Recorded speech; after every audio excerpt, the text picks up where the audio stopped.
Hai teman-teman, salam kenal, saya Rahel. Di video kali ini saya akan berbagi informasi tentang panduan asuransi perjalanan.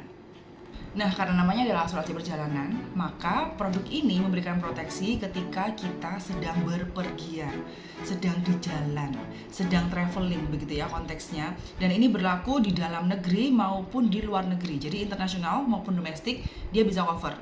Ketentuannya apa? Kalau yang domestik itu minimal jarak kita, kota kita, domisili kita ke tempat yang akan kita tuju itu adalah 100 km. Jadi misalnya kayak Surabaya ke Sidoarjo begitu ya, ngetrip gitu, itu nggak di cover. Tapi kalau kayak Surabaya Bali itu kan 100 km lebih ya, itu bisa begitu. Kalau luar negeri otomatis di cover teman-teman. Tetapi ada beberapa negara yang dikecualikan, yaitu negara-negara dengan travel warning atau negara-negara yang lagi panas politiknya begitu. Negara-negara konflik itu dikecualikan di dalam polis. Manfaat apa aja yang kita dapatkan ketika kita membeli produk asuransi perjalanan? Nah, kalau soal produk ini benernya macam-macam ya teman-teman. Bisa jadi produk A dengan produk B itu berbeda, tergantung dengan perusahaan asuransi yang mengeluarkannya, tergantung kebijakan mereka masing-masing. Yang kita tahu nih kan yang lagi ngeluarin produk asuransi perjalanan nih ya, misalnya kayak Zurich, Allianz, AXA gitu ya, Sompo, itu mereka bisa beda-beda gitu. Tapi rata-rata umumnya itu sebagai berikut.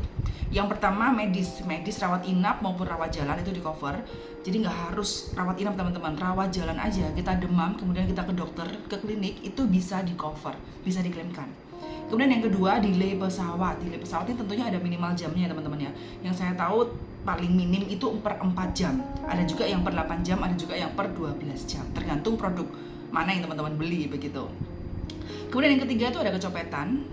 Kecopetan pada saat kita keluar negeri kemudian dicopet atau dirampas, pencurian begitu ya, itu bisa di cover juga dan harus ada buktinya, yaitu laporan kepolisian.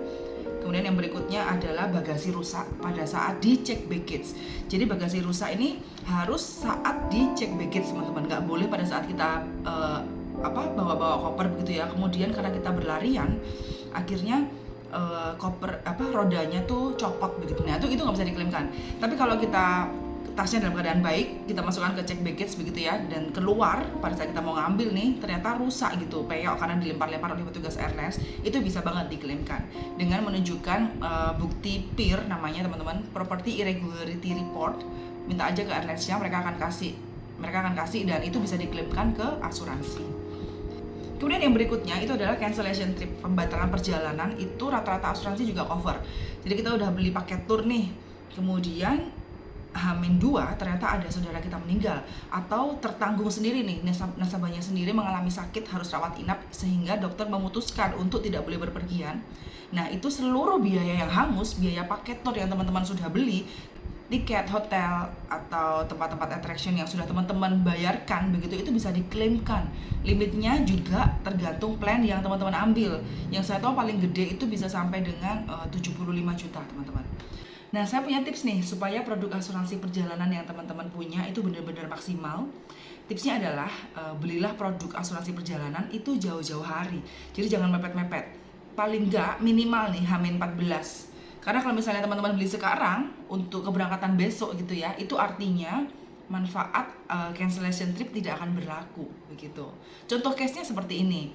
Misal tanggal 1 saya beli polis untuk keberangkatan tanggal 15 Mei gitu ya, 1 Mei beli untuk ngetrip tanggal 15. Kemudian di tanggal 14 ya ternyata ada kerabat saya yang meninggal dunia begitu, dan otomatis saya dalam keadaan duka dong, berduka begitu ya, dan saya nggak jadi berangkat nih. Nah seluruh trip-trip yang sudah saya bayarkan, tiket pesawat, hotel, tiket-tiket masuk Disneyland seperti itu, yang hangus lah intinya, itu bisa banget diklaimkan gitu. Tapi kalau misalnya teman-teman belinya mepet nih, H-1, H-2, kemudian terjadi resiko seperti itu, nah itu nggak claimable tuh teman-teman case-nya kalau seperti itu. Nah yang berikutnya, tadi kan case-nya kita belum berangkat nih, masih di Indonesia, kemudian batal gitu ya.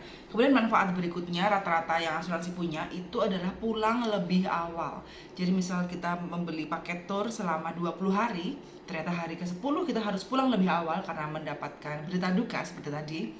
Otomatis trip yang ke-11 sampai 20 ini kan hangus tuh. Jadi ada biaya-biaya hotel yang hangus, biaya tiket pesawat juga hangus. Itu juga bisa banget diklaimkan teman-teman. Nah, lumayan banget kan, jadi asuransi membantu kita meminimalkan resiko pada saat kita berpergian ke luar negeri ataupun domestik. Sebenarnya masih banyak teman-teman manfaat dari asuransi perjalanan. Itu tergantung dari perusahaan yang memberikan benefit lebih gitu ya. Contohnya kayak perusahaan A, ini mereka memberikan manfaat medical cashless gitu, bukan reimbursement lagi nih, cashless. Kemudian ada juga yang memberikan manfaat visa rejection. Jadi kalau misalnya visa ditolak, biaya-biaya visa, biaya-biaya yang dikeluarkan untuk mendapatkan visa itu bisa diklaimkan, itu juga ada. Kemudian ada juga yang mengcover kendaraan sewa selama di luar negeri. Jadi tergantung kebutuhan teman-teman masing-masing. Kalau teman-teman ada pertanyaan lebih lanjut, bisa kontak saya di sini gitu ya, ataupun mau pembelian polis juga bisa. Saya bekerja sama dengan berbagai macam perusahaan asuransi yang best seller dan direkomendasikan oleh kedutaan, contohnya seperti ini nih. Nah, sekarang kita cari tahu nih, kira-kira berapa sih harga dari polis asuransi perjalanan? Berikut contohnya nih. Untuk lama trip 15 hari dengan rute Schengen area dengan keberangkatan 2 orang, harga Asis Card di 592.000 atau sekitar 39 ribuan per harinya. Zurich Insurance di harga 30 ribuan aja per harinya. Allianz 34.000 per hari. Dan juga Sompo cuman 32.000 aja teman-teman per harinya. Harga segitu untuk proteksi di luar negeri sangat terjangkau banget kan? Oke, sekarang kita bahas soal cara pengajuan klaim asuransi. Langkah pertama, teman-teman harus menyiapkan dokumen klaim yang wajib ada. Ada polis asuransi, etiket, boarding pass, dan juga foto paspor. Berikutnya, teman-teman siapkan dokumen pendukung sesuai dengan manfaat yang akan teman-teman klaimkan. Contohnya sebagai berikut.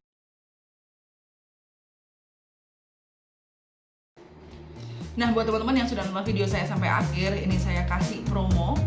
Teman-teman tinggal screenshot, kemudian bisa kontak sini otomatis